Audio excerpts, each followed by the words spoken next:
I want to start by telling you something nobody tells you about betrayal. It doesn't arrive with thunder. There's no dramatic music, no slow motion moment where you see it coming from a mile away. It arrives quietly, almost politely, like a guest who takes off their shoes at the door, smiles at your dog, and then burns your house down on the way out. Her name was Mara. His name was Jake. And for 6 years, 3 with her, 6 with him. They were the 2 most important people in my life. I keep saying were, and I should probably explain that. Jake had been my best friend since college. We'd met during sophomore year in a philosophy of ethics class, which, looking back, is hilarious in the most painful way possible. We bonded over hating the professor, loving the same terrible beer, and sharing a complete inability to take anything too seriously. He was the kind of guy who could walk into any room and make it lighter. Generous laugh. Quick with a joke. Everyone loved Jake. I loved Jake. I'd been with Mara for just over a year when I introduced them. I remember that dinner like it was last Tuesday. A steakhouse downtown, October, candles on the table because it was her birthday. Jake was 30 minutes late, which was just Jake being Jake. And when he finally blew in through the door, with his coat half on and his hair damp from running, he kissed her hand like some kind of ridiculous movie character and said, "You have terrible taste in men, but excellent taste in restaurants." She laughed so hard she nearly choked on her wine. I laughed too. I remember thinking, this is good, they like each other. I want to go back and shake that version of myself. Not hard, just enough to say, pay attention. There is a specific kind of blindness that comes from trusting people completely. It doesn't make you stupid. It just means you stopped looking for exits because you never imagined needing one. The 3 of us fell into a comfortable rhythm over the months that followed. Friday nights, rotating between our apartments. Mara would cook, Jake would bring wine he definitely couldn't afford, and I'd handle cleanup because I was, as Mara put it, the only one of us raised by actual adults. We took a road trip to the coast in February. All 3 of us crammed into Jake's ancient Jeep that smelled like pine air freshener and old coffee. We went to a wedding together in the spring. A mutual friend and I danced badly while the 2 of them laughed at me from the bar.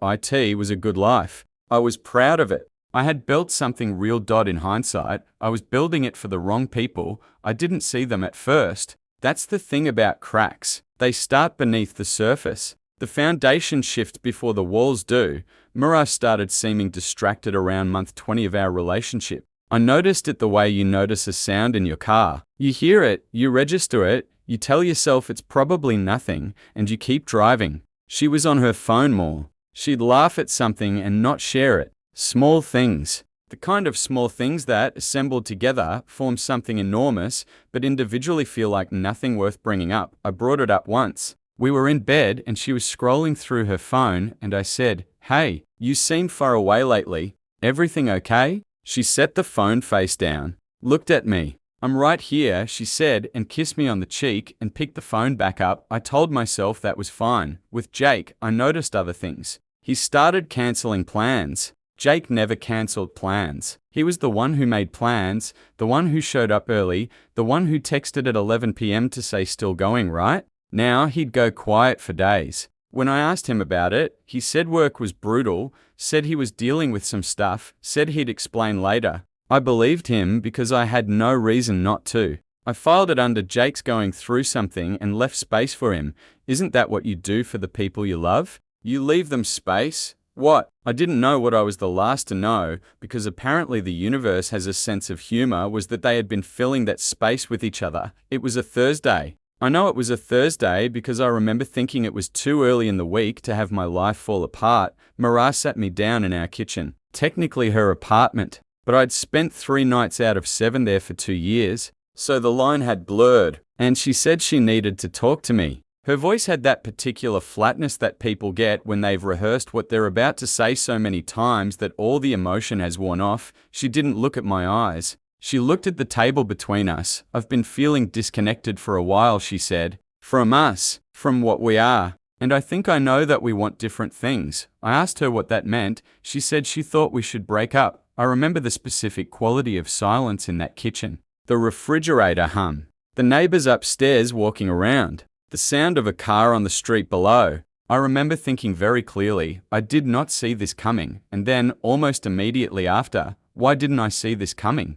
I asked her if there was someone else. Because you always ask. Even when part of you doesn't want the answer, she was quiet for 3 seconds. I counted them without meaning to. Yes, she said. Another silence. Longer this time. Then I asked who. She said his name like she was defusing a bomb. Carefully, slowly, like the name itself might go off if she said it. Wrong, Jake. There is no way to describe what it feels like to hear your best friend's name is the answer to that question. Language wasn't designed for it. The word betrayal isn't big enough. It's like trying to describe an ocean with a word that only means puddle. I didn't yell. That surprises people when I tell this story. They expect rage, broken dishes, a scene. But rage requires a kind of clarity I didn't have in that moment. I felt instead like someone had reached inside my chest and rearranged everything. Not removed it, just moved it all to the wrong places. Like my lungs were where my stomach should be.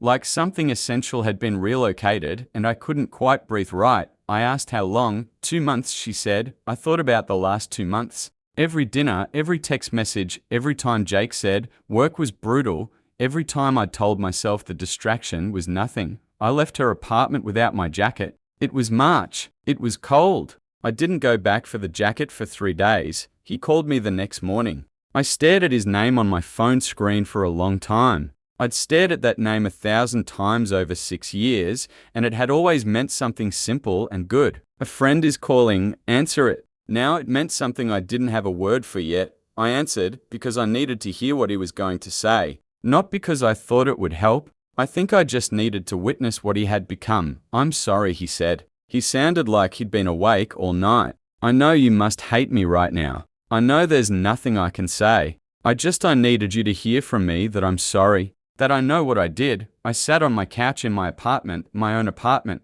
the one that was suddenly the only place I belonged. And I said, you knew what you were doing the whole time. Jake, that's the part that's hard to get past. He didn't argue with that. He just said, yeah, I know. I hung up. I didn't talk to either of them for 7 months after that. Here's what nobody talks about when they talk about breakups. The aftermath isn't just the absence of one person. When you lose 2 people at once, your partner and your best friend, the 2 people you talk to about everything, you don't just have a hole in your life. You have a silence where there used to be constant noise. And silence, it turns out, has weight. The first 2 months were bad. I won't romanticize them. I worked too much, slept too little, and ate the kind of food that has no business being consumed by a functioning adult. I cancelled plans I had with other friends because going out felt like a performance I didn't have the energy for. I told myself this was temporary. I told myself I was processing. What I was actually doing was building a wall, one cancelled plan at a time, and calling it healing. My sister called me out on it in May. She drove 3 hours to see me. Showed up at my door with pasta and wine and a look on her face that said she was not leaving until we talked. She sat across from me at my kitchen table. Same position Mara had been in, different person,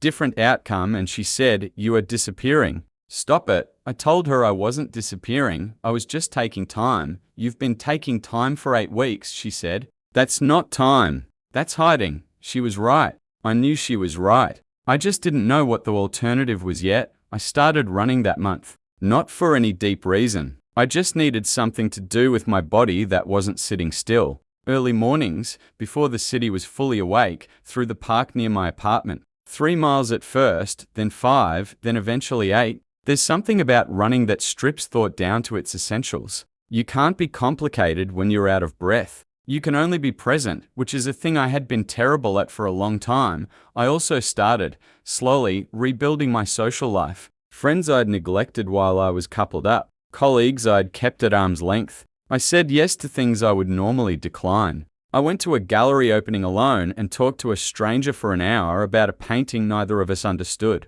I went to a dinner party in September where I didn't know half the people and stayed until midnight. I was surprised by how easy it was. Once I stopped treating the world like it had something against me. By autumn, I was starting to feel like myself again. Not the self I'd been with. Mara, I think that self had been quieter than he should have been, had made more accommodations than were good for him. Something else. Something more deliberate, sturdier. When you rebuild after something like that, you get to choose what you keep and what you don't. That's the part they don't tell you.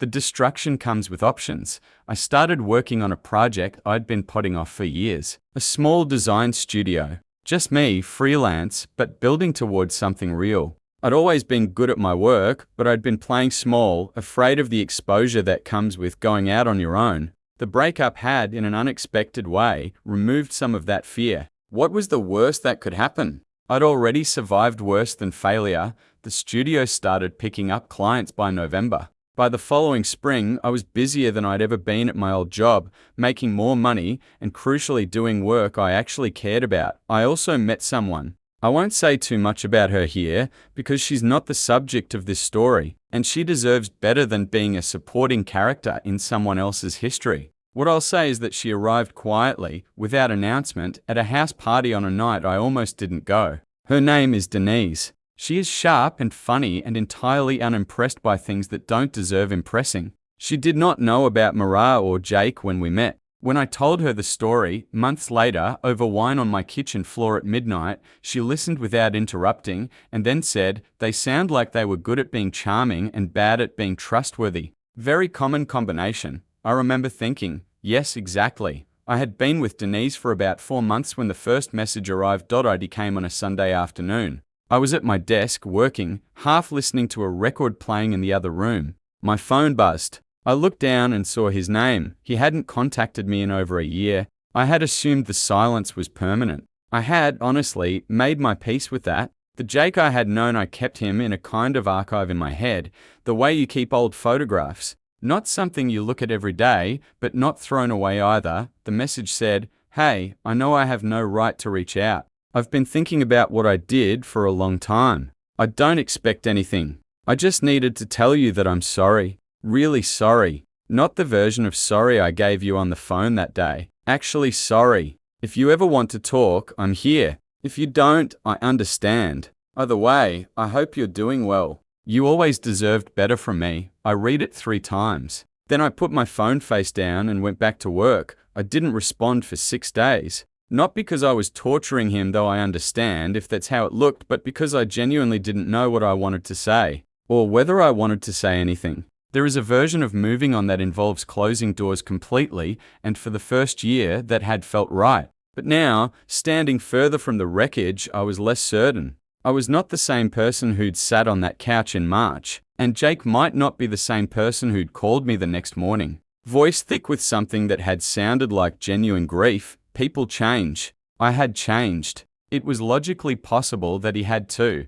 I wrote back, "Thanks for saying that. I'm doing well. I don't know if I'm ready to talk, but I appreciate you reaching out." He replied immediately, like he'd been watching the screen, "That's more than I deserve. Take whatever time you need." I mean it, we left it there. Hers was harder to receive. I had processed the Jake situation with a kind of analytical remove that surprised me. With Mara, the feelings were more tangled. She had been my partner. She had been in my bed, in my kitchen, in my plans for the future. The betrayal from her was the kind that gets into the walls. The kind you find traces of years later when you're doing renovations. Her message came 3 months after Jake's. An email, not a text. Longer, more considered. She'd clearly written and rewritten it. You could feel the drafts underneath the final version, all the crossed out lines. She said she'd been in therapy. She said she'd spent a lot of time understanding why she did what she did and not liking the answers. She said she hadn't been honest, not with me,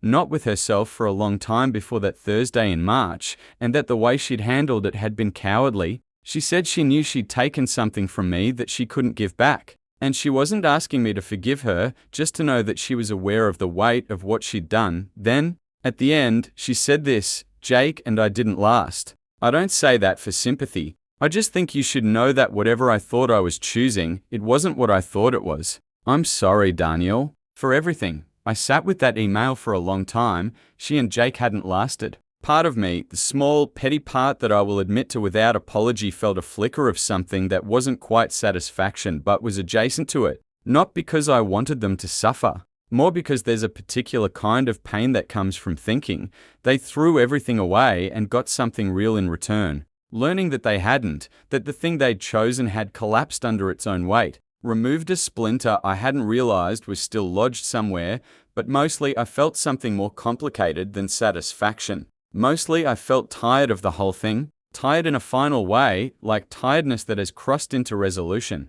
I wrote back, "Thank you for saying all of that. I believe you mean it. I hope the therapy is helping. I'm in a good place, and I genuinely hope you get there too." She wrote, "You're a better person than I deserved." I didn't respond to that one. Jake asked, about a month after his first message, if I'd be willing to get coffee. Just coffee. An hour. He said he wanted to see me in person, that some things were too important to handle over a screen. I told Denise about it that evening. We were cooking dinner, and she was at the stove, and I was at the counter, and I said, "Jake reached out again. He wants to meet." She stirred whatever was in the pot and said, "What do you want to do?" "I don't know." "Yes, you do." She was right, as she usually is. I wanted to go. Not because I missed him the way I used to. That kind of missing had faded into something dimmer and less sharp. I wanted to go because I had spent 2 years becoming someone who faced things instead of avoiding them. And avoiding this felt like a regression. I met him at a coffee shop about 3 miles from my apartment. Neutral territory. A Tuesday morning in January, grey sky, the street still quiet. I got there first and sat facing the door. Force of habit. I've always liked to see who's coming. He walked in 5 minutes later, on time, which was new. He looked different. Not drastically. Not in any way I could have predicted. Just the particular way people look when something has taken a little out of them. Slightly more careful. Like someone who had learned, the hard way, to move through rooms with some degree of consideration. He saw me and stopped for a moment in the doorway. Then he walked over and sat down across from me. He didn't try to hug me. He didn't do anything theatrical. He just said, "You look good, man. You look tired." I said, "Yeah," he said. "I am." We ordered. We sat. And then he talked. He talked for almost an hour, with very little interruption from me. He talked about what had happened, not to excuse it, just to explain the interior of it, the way it had started and grown and then collapsed. He talked about what it had done to him, losing me, and then losing Mara too. He talked about being alone in a way he hadn't been since before college, and about realizing, in that aloneness, what he'd actually destroyed. "I've been thinking a lot about who I was," he said, wrapping his hands around his coffee cup. "And I think I was someone who took things for granted. Not consciously. Not because I didn't care. I just assumed good things would stay. I didn't understand that you have to maintain them. That trust is a thing you build every day, not something that just exists." I looked at him for a long time. The old Jake, the Jake of the steakhouse birthday dinner, the road trip, the Friday nights was in there somewhere. But so was something else. Something that hadn't been there before, something that looked a lot like accountability. "I'm not offering you friendship back," I said eventually. "I want you to understand that. What we had, I don't know if that version of it exists anymore." He nodded. "I know, but I'm also not interested in carrying the weight of this forever." So, I reached across and tapped the table once. Clean slate. Not the old one. A new one. "And we see what it's worth." He looked at me like someone who had expected to be handed a sentence and was not entirely sure what to do with a second chance. "Okay," he said quietly. "Yeah, okay, forgiveness, I've learned, is not the same as trust. You can forgive someone completely and still not hand them the keys. Those are two different transactions, and only one of them is owed." She messaged again in February. This time it wasn't an apology. It was something else. She said she'd been thinking about me, that she missed what we'd had, that she understood if it was too late, but she wanted me to know that she'd spent the last year figuring out what she actually wanted, and she thought she believed it was me, that she'd been wrong to leave, wrong to handle it the way she had, wrong about Jake. She said she knew I might have moved on. She said she was asking anyway, because she owed me honesty, finally, even if it was too late for it. I read the message sitting at my desk. Denise's jacket on the back of the chair next to mine. Her coffee mug still on the corner of my desk from that morning. I thought about the version of myself from 2 years ago. The one who'd left that apartment without his jacket. The one who'd sat on the couch in silence, rearranged. The one who had been so careful, so trusting, so certain that the people he loved were as solid as he believed them to be. I thought about what it had cost to become who I was now. The 7 months of silence. The morning runs. The freelance studio built from scratch. The dinner party where I'd stayed until midnight. The night on my kitchen floor with Denise, wine and honesty, and the specific warmth of being known by someone who had chosen to know you. I wrote back to Mara. I took my time with it. I wanted to be kind because I no longer had any interest in cruelty, and because I no longer needed to punish her to feel whole. I wrote, "I appreciate you saying this, and I believe you mean it. But I've moved on, Mara. Not as a punishment, just as a fact. I'm with someone, and I'm happy, and that part of my life is closed. I wish you genuinely well. I hope you find what you're looking for. But it won't be me," she replied. "I understand. You deserve to be happy. I'm sorry. I didn't know how to make that happen when I had the chance. I put my phone down, picked up my coffee, went back to work. I didn't feel triumphant." I want to be clear about that because I think people expect triumph in moments like this. The ex comes crawling back. The wronged party gets their dramatic reversal. The credits roll over. Someone walking away satisfied. It wasn't like that. What I felt was simpler and quieter and honestly more valuable than triumph. I felt finished, not in a defeated way. In the way that a piece of work feels finished when there's nothing left to add to it. Clean, complete. You step back, look at it, and think, yes, that's what it was supposed to be. I've been thinking about why I'm telling this story. I'm not sure it's the version people expect. No dramatic confrontation, no perfect revenge, no moment where I stand over the wreckage of their choices and feel validated. Life isn't structured that well. The actual story of what happened is messier and quieter and takes longer than any satisfying narrative wants it to, but I think there are things in it worth saying. The first is this. The hardest part of what happened to me wasn't the betrayal. The betrayal was a wound, and wounds heal. The hardest part was the period right after those first months when I had lost the two people I used to talk to about everything, and I had nothing to replace them with, and the silence felt like something solid. I was living inside. That silence is where you find out who you actually are, not the person. You are surrounded by people who love you, the person you are when no one is watching and there's nothing to perform for. I met that version of myself during 7 months of rebuilding. And I liked him better than the one who'd been so comfortably accommodating that he'd stopped looking clearly at the things right in front of him. The second is about Jake. We are not what we were. I want to be honest about that. We've had maybe a dozen coffees in the month since that January meeting, and there is genuine warmth in them, genuine affection, but it's different. It's more careful. It has to be. You can't unknow what someone is capable of. But I think there is value in a friendship that has survived its own destruction and been rebuilt with better materials. It's not the easy love of two people who have never hurt each other. It's something harder won, and because of that, more real. The third is about Mara. I genuinely hope she's okay. That is not a performance. I spent a long time being angry at her, and then a long time being indifferent to her, and now I am at the place beyond indifference, which is something more like neutral goodwill. She was 28 when we were together. So was I. 28-year-olds are still, in many important ways, unfinished. I was. She was. We both made choices we'd have made differently with more self-knowledge. The difference is that her choices happened to land on me, which is a fact I had to make peace with. I have made peace with it. The fourth, and this one I keep coming back to, is about what you do with the time after. People talk about healing from betrayal as if it's a return to something. As if the goal is to get back to who you were before, to restore some prior state? I don't think that's right. You don't go back. You can't, and you shouldn't. The person I was before that Thursday in March trusted too easily and looked too rarely and accommodated too much and called it love. That person needed disruption. I'm not grateful for what happened to him. I'm not going to construct some narrative where the betrayal was secretly a gift. It wasn't. It was painful and unnecessary and caused by people making selfish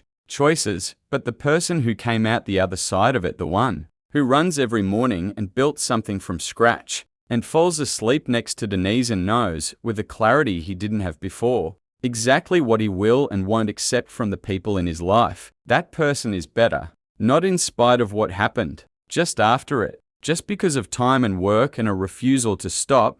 That's the thing about being left. You get to decide what happens next. I decided. It's spring now. The park near my apartment is loud with people again. Runners, dog walkers, kids on the grass doing nothing in particular with their Saturday mornings. I run 8 miles most days and come back to Denise making coffee and some record playing. And I sit at my desk in the studio I built from nothing and I do work I'm proud of. Jake texted me last week, a stupid meme, the old Jake, the easy Jake, the one I used to know, and I laughed and sent one back. We're having dinner next month with our respective partners, the four of us, a thing that would have seemed impossible 18 months ago and now feels almost ordinary. Life has a way of becoming ordinary again. That's not a consolation prize. That's the whole point. The people who hurt you come crawling back because they lost something real. What they don't realize, always a little too late, is that by the time they figure that out, you've already replaced it with something better, not them. Not what you had with them, yourself, a better version of yourself, standing somewhere they can't quite reach, holding something they can't quite see. That's the ending. That's the whole story. It's not as dramatic as people want, but it's mine and I wouldn't trade it.